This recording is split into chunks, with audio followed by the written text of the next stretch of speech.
Advance weapon equipment India limited ने अपने गठन के 3 साल पूरे होने पर बड़ी उपलब्धि दर्ज की है। देश और विदेश को मिलाकर अब उसके पास 10,000 करोड़ के ऑर्डर वर्तमान में हैं। इसकी जानकारी देते हुए प्रबंधक निदेशक राजेश चौधरी ने बताया कि आयुध निर्माण बोर्ड के विघटन के बाद इसका गठन किया गया था। तब से वो लोग लगातार प्रगति कर रहे हैं। इसका उदाहरण इसी बात से पता चलता है कि पिछले वर्ष उन लोगों के पास 2,500 करोड़ के ऑर्डर थे, जो बढ़कर अब 10,000 करोड़ तक पहुंच चुके हैं। वेपन्स की वैरायटी में अब Dhanush gun, Sarang gun, Manish gun, assault rifle, air defence gun, naval gun आदि शामिल हैं। उन्होंने बताया कि अपनी बेहतर मार्केटिंग एवं विभिन्न कंपनियों से संपर्क से वो लोग लगातार आगे बढ़ रहे हैं। इसी वजह से इंडियन डिफेंस फोर्सेस के साथ ही यूरोप, मध्य अमेरिका, अफ्रीका आदि में अपनी उपस्थिति वे दर्ज करा रहे हैं। उन्होंने बताया कि वो लोग मध्यम कैलिबर, छोटे हथियारों और ड्रोन माउंटेड हथियार प्रणालियों के लिए RCWS प्लेटफॉर्म के विकास पर भी काम कर रहे हैं। श्री राजेश चौधरी जी, CMD AWA, आदरणीय Shri AK Maurya ji, director operations, सारी GMs तथा प्रिंट एवं इलेक्ट्रॉनिक मीडिया से आए हुए सारे जर्नलिस्ट। आज 3 साल पहले 1 अक्टूबर 2021 को ये जो AWL जो है उसका स्थापना कराया गया था, और यह है आज का दिन जो है 4था स्थापना दिवस है AWL का। इस अवसर पर हम आपके साथ इंटरेक्शन करने के लिए आए हुए हैं, और ये जो सफ़र हमारा रहा है 3 साल का, उसके बारे में आप लोगों के साथ जितने भी सूचना है उससे आपको वाकिफ कराना चाहते हैं।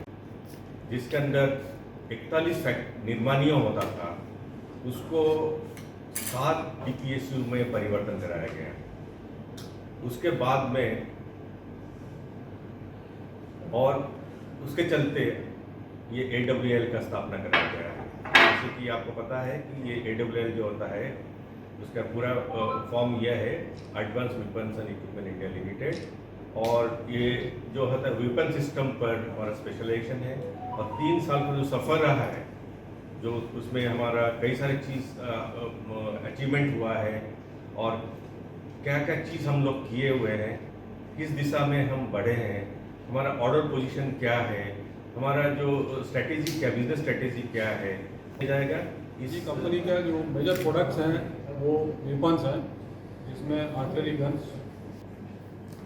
Medium calibre items, small calibre weapons जिसमें pistols, revolvers, machine guns, rifles और हाई स्पीड मशीन गन्स भी आती हैं। इसके अलावा हम एम्यूनिशन हार्डवेयर भी बनाते हैं, और उसको जो एम्यूनिशन फिलिंग फैक्ट्रीज हैं या दूसरे कस्टमर से उनको भी देते हैं।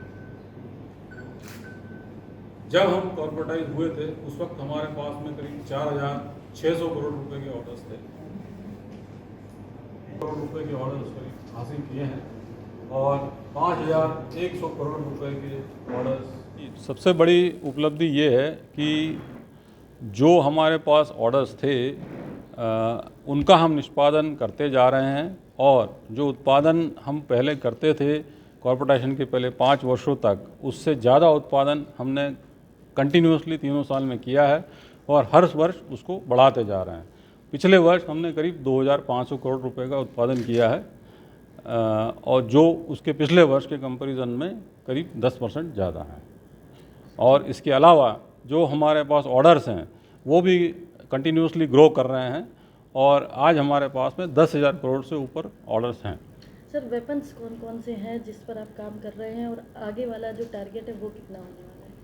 जी, वेपन्स जो हमारे पास में हैं वो काफ़ी बड़ी वैरायटी है, लेकिन जो मेजर प्रोडक्ट्स हैं वो 155 45 कैलिबर धनुष गन है, 155 45 कैलिबर शारंग गन है, उसके अलावा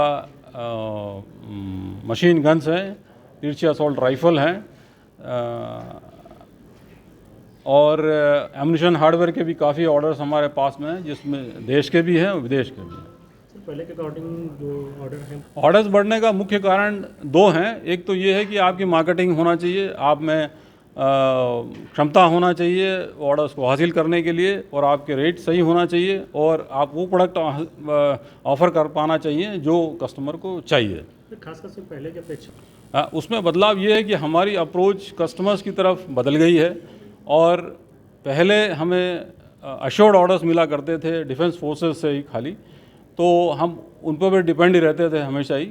लेकिन अब ये है कि हमें ऑर्डर्स के लिए कॉम्पीट करना पड़ता है, और इंडियन डिफेंस फोर्सेस के अलावा हम दूसरे कस्टमर्स को भी अप्रोच कर रहे हैं, जिसमें प्राइवेट इंडस्ट्रीज़ भी हैं, दूसरे शिपयार्ड्स भी हैं और एक्सपोर्ट कस्टमर्स भी हैं।